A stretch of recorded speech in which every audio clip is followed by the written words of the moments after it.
কুরুক্ষেত্র যুদ্ধ আরম্ভ হওয়ার পূর্বদিন গঙ্গা তীরে এক বনভূমি।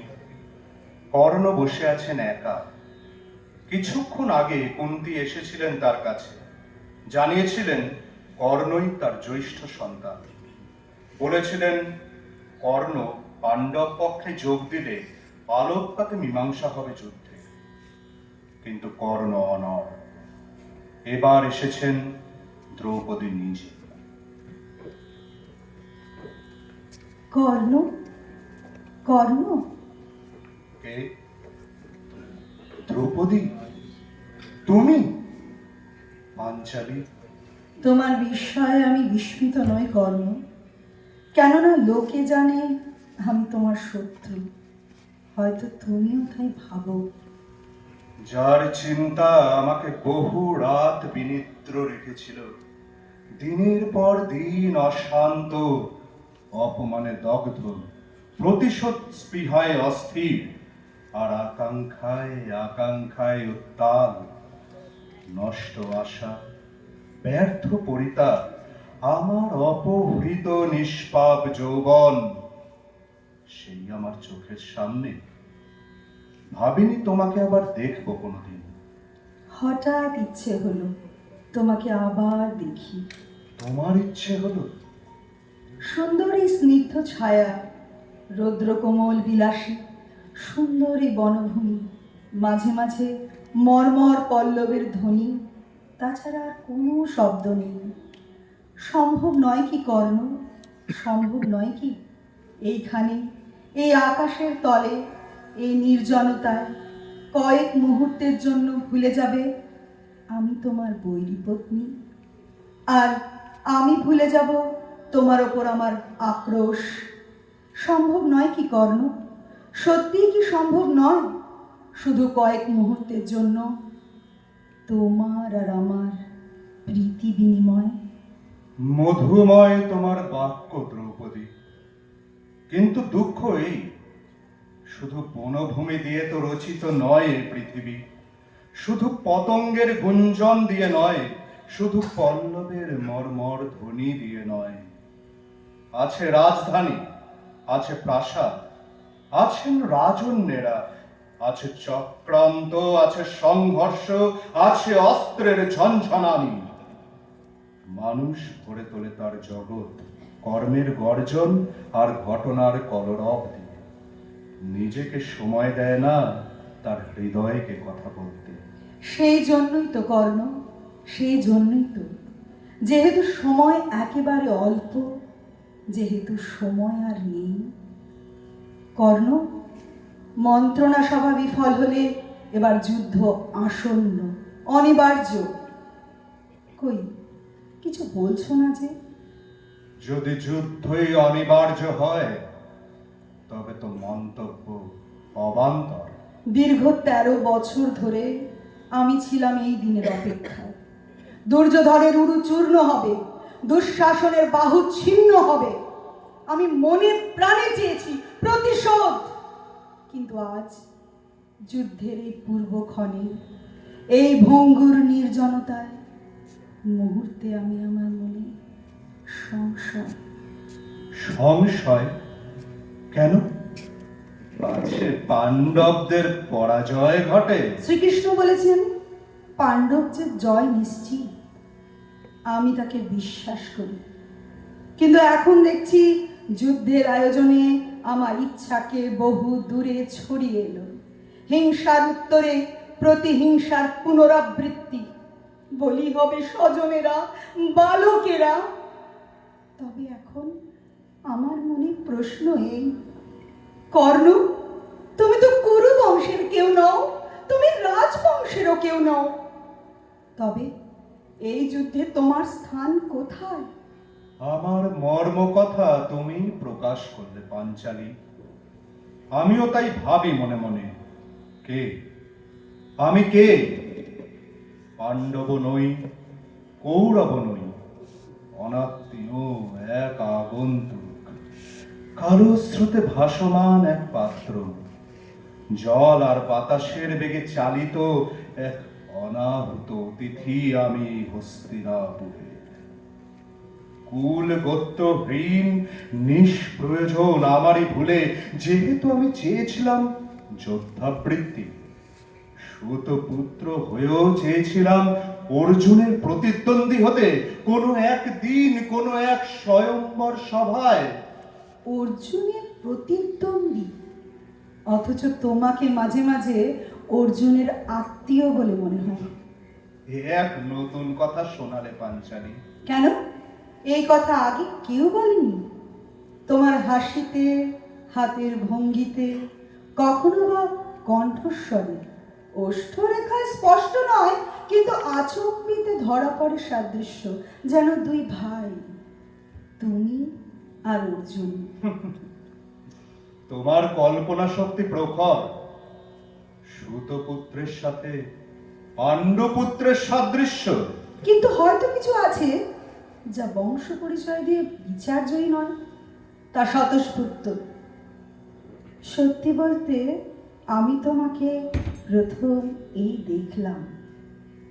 এর আগে স্বয়ম্বর সভায় তুমি যখন ধনুক তুলে দাঁড়ালে, আমি দেখেছিলাম শুধু এক ঝলক উজ্জ্বলতা, এক দীপ্ত পুরুষের আভাস মাত্র। তখনই পুরোহিত কানে কানে আমায় বললেন, ইনি সুতপুত্র, তোমার বরণীয় নয়। আমি নামিয়ে নিলাম আমার চক্ষু, বুঝলাম ফিরে যাচ্ছ তুমি। তুমি যখন দ্বার প্রান্তে, আমার দৃষ্টি ছুটে গেল তোমার কাছে, আর সেই মুহূর্তে তুমি নিষ্ক্রান্ত হলে। ভালো নয়, ভালো নয়, ভালো নয় পাঞ্চালী। নতুন করে বেদনা জাগানো, নতুন করে সেই জ্বালা, সেই প্রতিকারহীন অবিচার। দ্রুপদ কন্যা, ফিরে যাও। তোমার রূপের রশ্মি আমার পক্ষে দুঃসহ, তোমার ললিত কণ্ঠ আমার পক্ষে উৎপীড়ন। ফিরে যাও, ফিরে যাও দ্রুপদ কন্যা, ফিরে যাও। এখনো এত জ্বালা, এতদিন পরেও দুধসভায় তোমার প্রতিশোধ কি পূর্ণ হয়নি? তোমার মনে আছে দুধসভায় আমি কি বলেছিলাম? তখন আমি ছিলাম উদ্ভ্রান্ত, লক্ষ্য করিনি তোমাকে। আমারও স্মৃতি অস্পষ্ট, শুধু মনে আছে আমার সেই অন্ধ উচ্ছ্বাসের অর্থ কেউ বোঝেনি সেদিন। থাক কর্ণ, অতীত আর এখন আলোচ্য নয়। কেননা এখন সব তর্কের মীমাংসা হবে যুদ্ধে। তুমি দুর্যোধনকে বলো তোমার সুরে, কিন্তু তার কাছে কি পেয়েছো তুমি? তবু ধরা যাক, দৈবাৎ যদি কৌরব পক্ষ জয়ী হয় যুদ্ধে, তাহলে তুমি কি পাবে অংশ এই রাজত্বের? ভরত বংশে যার জন্ম নয়, সে পাবে রাজত্বের অংশ। তুমি মানো এই যুদ্ধে কোনো অংশ নেই তোমার? যে পক্ষে জিতুক তাতে তোমার কিচ্ছু এসে যায় না কর্ণ। আমার মর্ম কথা আবার তোমার মুখে শুনলাম পাঞ্চালী। আমি নিশ্চিত জানি কৌরব পক্ষের পরাজয় ঘটবে, কিন্তু যে যুদ্ধে তোমার কোনো স্বার্থ নেই, অংশ নেই, তাতে যুক্ত হয়ে কেন প্রাণ দেবে কর্ণ? তোমার বাগ্মিতায় আমি মুগ্ধ পাঞ্চালী। কিন্তু আমার প্রস্তাবে তুমি অসম্মত। তবুও তুমি একটু ভেবে দেখো কর্ণ, যদি রণস্থলে অস্ত্র হাতে নিয়ে পাণ্ডবের প্রতিপক্ষ হও, তাহলে নিশ্চিত যেন অর্জুন তোমাকে সংহার করবেন কর্ণ। তোমার এই দৃপ্তিশীল দেহ লুটিয়ে পড়বে রক্তময় কর্দমে। তাতে কোন তৃপ্তি পাবে তোমার আত্মা? কি সেই মহৎ উদ্দেশ্য যা সাধন করবে তোমার মৃত্যু? আমি সত্যি বলবো, আমি অবশ্যই চাই কৌরবের পতন, কিন্তু সেই জন্য কর্ণের আত্মাহুতি আমার মনে হয় নিতান্তই অর্থহীন। কিন্তু পাণ্ডবের জয় যদি নিশ্চিত, তাহলে কর্ণবধের গৌরব থেকে অর্জুনকে বঞ্চিত করা কি অন্যায় হবে না? তুমি কি মৃত্যুপণ করেছো? এই সুন্দর পৃথিবীতে, উজ্জ্বল প্রাণময় রৌদ্রলোকে তুমি কি বাঁচতে চাও না কর্ণ? কেউ নেই কি, কেউ কি নেই কর্ণ যাকে তুমি ভালোবাসো? আমি ভালোবাসার কাঙাল নই পাঞ্জাবি, আমি আয়ুর ভিক্ষুক নই। কিন্তু আমি প্রার্থনা করি তোমার দীর্ঘায়ু। আমার স্বামীদের যারা শরীর, আমিও তাদের বন্ধু মনে করি কর্ণ। আমি তোমার বন্ধুত্ব আশা করি। আশ্চর্য! অনেক ধ্বংস, অনেক মৃত্যু, বিপর্যস্ত রাষ্ট্র, আর তারপরে পঞ্চ পাণ্ডবের সঙ্গে মৈত্রী, দ্রৌপদীর সঙ্গে বন্ধুত্ব? না, এই আমার উত্তর পাঞ্চালী, না। তুমি জানো আমি পাণ্ডবের বিপক্ষে। আমি আমার সমস্ত অস্ত্র দিয়ে, আমার শেষ রক্ত বিন্দু দিয়ে দুর্যোধনের পক্ষে যুদ্ধ করব, আর তাতেই আমার সার্থকতা। এত প্রবল তোমার যুদ্ধ লিপ্সা! মহত্তম সেই যুদ্ধ। তুমি জেনো আমি দুর্যোধনের যন্ত্র নই, কেউ মিত্র নয় আমার, কাউকে আমি শত্রু বলে মনে করি না। আমি স্বাধীন, আমি নিঃসঙ্গ। দেখছি তোমার কুখ্যাতি মিথ্যে নয়। তুমি দাম্ভিক, তুমি স্বেচ্ছাচারী। যদি তোমার পক্ষে বর্জনীয় হয় নিজের ইষ্ট, লোভনীয় হয় আত্মলোভ, তাহলে আমার বাক্য ব্যয় অনর্থক। আমি যাই। পাঞ্চালী, এই প্রথম তুমি আমায় কিছু বললে, এই প্রথম কোনো আদেশ করলে আমাকে। আমার দুর্ভাগ্য, আমি তা পালন করতে পারলাম না।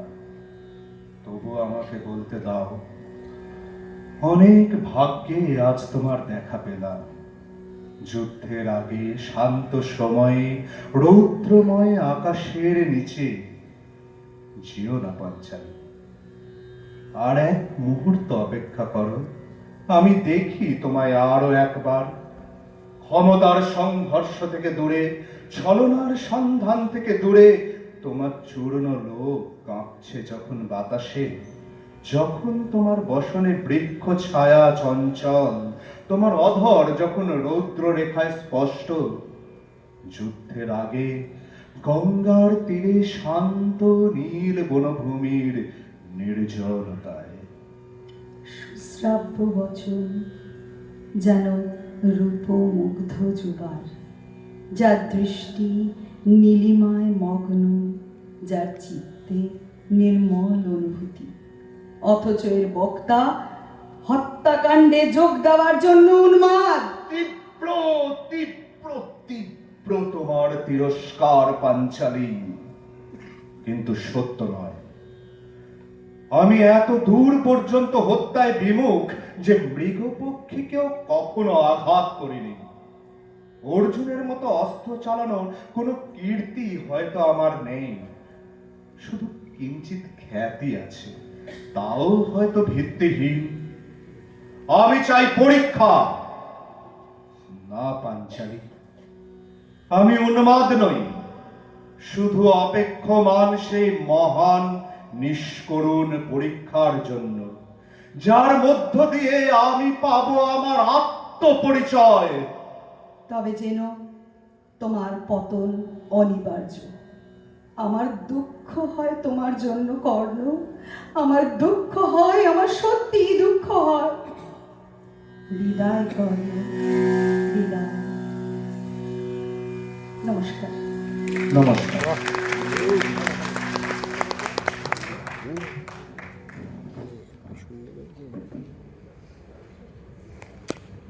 এতক্ষণ কর্ণ দ্রৌপদী সংলাপ, মূল রচনা বুদ্ধদেব বসু, শ্রুতি আরোপ স্বপ্না চক্রবর্তী। শ্রুতি নাটকে অংশগ্রহণ করলেন কর্ণ সায়ন চট্টোপাধ্যায়, দ্রৌপদী সুচেতা চট্টোপাধ্যায়। এদের দুজনের জন্য একটু জোরে হাততালি। নাট্যরঙ্গের 25 বছর পূর্তি উপলক্ষে